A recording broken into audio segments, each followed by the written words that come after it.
They say Sycamore Street is like any other in rural Ohio, quiet, calm, tucked between cornfields and crooked mailboxes. But the locals avoid the last house at the dead end, the one with the cracked shutters, peeling paint, and a single attic window that faces the street like a watching eye. The house had been abandoned for decades, ever since the Harper family vanished in 1989. No one ever figured out what happened to them. One day they were there, husband, wife, 2 kids, and the next morning the mailman found the door wide open, breakfast still on the table, and not a single soul inside. But that attic window, it started after they disappeared. Every night, exactly at 2:17 a.m., the light in the attic flicks on. No power in the house. No wires. The electric company confirmed it. The building was disconnected years ago. But still, the light turns on. Every single night. People used to dare each other in high school. Stand outside the house at 2:17 and wait. Just wait. Some said they heard faint scratching from inside the walls. Others swore they saw a figure pacing just behind the glass. Tall. Still. Watching. But no one, not even the cops, could explain it. Then came Elijah Monroe. He wasn't from the town. Just some YouTuber who hunted urban legends across America. His channel was full of videos where he'd explore cursed forests, haunted train stations, forgotten tunnels. He heard about the Sycamore house through a Reddit thread, and that was all he needed. He posted a teaser. Tomorrow night, I'm going in. Live streaming from inside the attic. Let's find out what turns that light on. The comments blew up. Some warned him not to go. Others begged for the truth. And on Friday night, just before midnight, he went live. Wearing a GoPro, flashlight in hand, Elijah stood in front of the house. The wind barely moved, like even the air was holding its breath. "All right, guys," he whispered, "I'm here. No lights on yet, but we wait." He pushed the door open. It creaked louder than it should have, like the house knew he was coming. Cobwebs hung from the ceiling. The walls were lined with peeling wallpaper, covered in childlike drawings, stick figures with blacked-out faces. "Creepy," Elijah muttered. "Anyone know if the kids were artists?" He explored the kitchen. The plates were still on the table, as if time had frozen. But something felt off. Too quiet. No creaks. No rodents. Not even dust falling. Then, at exactly 2:17 a.m., the attic light turned on. "Okay, it's happening," he said, his voice shaking a little. He turned the camera up toward the stairs. And just before he climbed, the live stream froze. Cut to black. No sound. No voice. Just silence. 10 minutes passed. Then 20. Then an hour. At 3:47 a.m., the stream ended. No update. No Elijah. But the next morning, his channel uploaded a video. He never edited it. Never scheduled it. It was titled, "Don't Watch the Window. It Watches Back." I first heard about the house from a Reddit thread titled, "Places You Should Never Visit Alone." It had one upvote. No comments. But the post had a link to a video. It was only 13 seconds long. Shaky footage of the house, shot from the sidewalk. And right at the end, the attic window lights up. Then a face presses against the glass. No features. Just a smooth, pale shape, like skin stretched over bone. It didn't blink. It didn't move. But the camera did. It fell, suddenly, as if the person holding it had dropped or been pulled. That post was deleted an hour later. But I saved the video. And last Friday, I went to Sycamore Street myself. The neighborhood was strangely silent. No kids. No cars. Just rustling trees and the crunch of leaves under my boots. I stood in front of the house at 2:15 a.m., heart pounding. The air felt heavier. Almost like the street itself didn't want me there. The attic window was dark. But I had my phone ready. Recording. 2:16 a.m. Still dark. 2:17. The light blinked on. And then, something in the window moved. It wasn't a face this time. It was a hand, pressed against the glass from the inside. But the most terrifying part? There was a second hand, but was on my side of the window, touching the outside glass.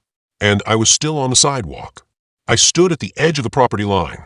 The grass was waist-high, brittle, and untouched, like no one had dared cross it in years. The house looked worse up close. Boards hung loose from the windows. The front steps were cracked, slanted downward, almost like the house itself was sinking into the earth. But what stopped me wasn't the decay. It was the air. It was too still. No wind. No birds. Even the distant sounds of cars from the main road vanished the moment I stepped through the rusted gate. I felt watched. Not from the attic window, not yet. From everywhere. Still, I walked up to the porch. Each step creaked like it hadn't been touched in years. The front door was shut, but not locked. It opened with a slow, aching groan. Inside it was cold. Far too cold for late spring. Dust floated through the flashlight beam like snow. The furniture was still there, rotting, covered in mold and cobwebs.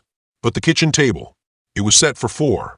Plates, silverware, even a glass of milk curdled solid. Then I saw the family portrait on the wall. The Harpers. 2 kids, a boy and girl. Their faces were scratched out, all but the attic in total darkness. And at that exact moment, 2:17 a.m., the attic light turned on.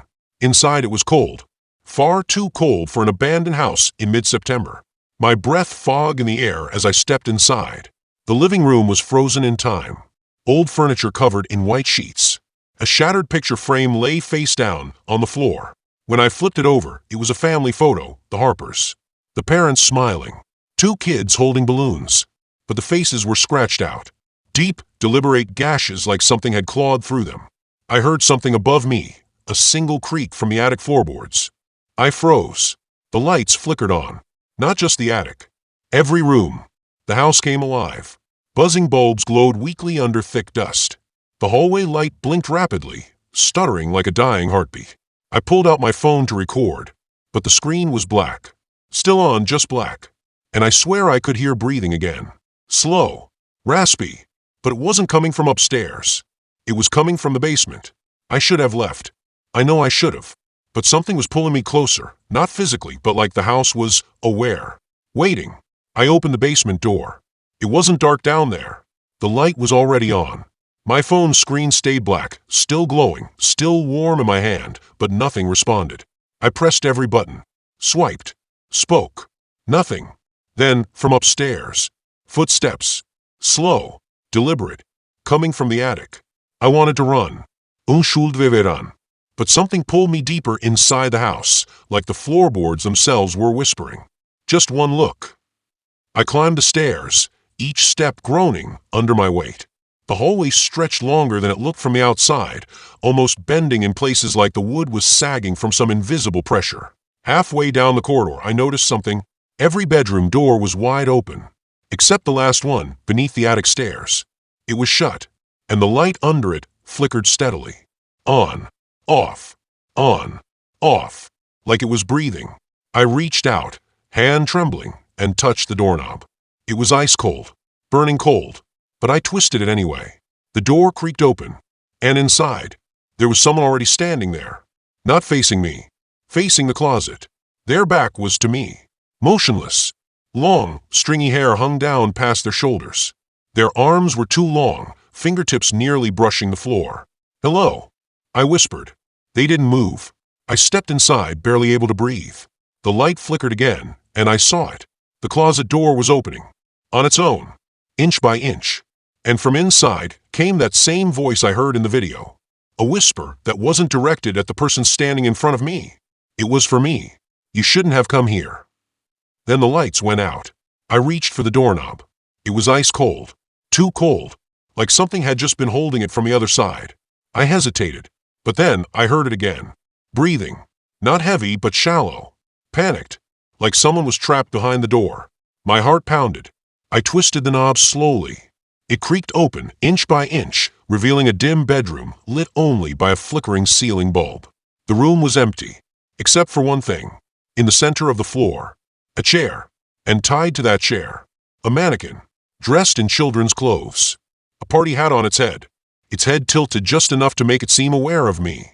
I stepped closer, and saw it, etched into the walls, over and over again in jagged handwriting. They never left. Suddenly, the door behind me slammed shut. The lights didn't just flicker, they exploded. And from the attic above, came a laugh. Childlike, distorted, but it wasn't alone. Something else had joined in, and it was crawling down the attic stairs. Suddenly, the door slammed shut behind me. The light went out. Pitch black. I couldn't breathe. I fumbled for my phone, still useless, just that faint black glow, when something moved in front of me. A slow, dragging sound like fingernails across wood. Then, a whisper in my ear. "Close. Too close.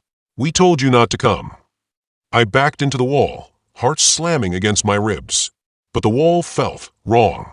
Soft. Breathing. It wasn't a wall. I turned. The mannequin was gone. In its place stood a small child, barefoot, pale, eyes missing. Its mouth open, but no sound came. And then, the lights in the room burst on, every bulb glowing violently bright. Blinding. I screamed, and woke up outside. In my car. Morning sun. Keys in the ignition. But when I turned to the house, it was gone. Just an empty lot. No house. No mailbox. No Sycamore Street. But the strangest thing? My phone had one new video. Timestamped 3:13 a.m. Just 6 seconds long. Grainy, but clear enough to see my face. Standing in that attic room. Smiling. And behind me, the lights were still on. And they never turned off.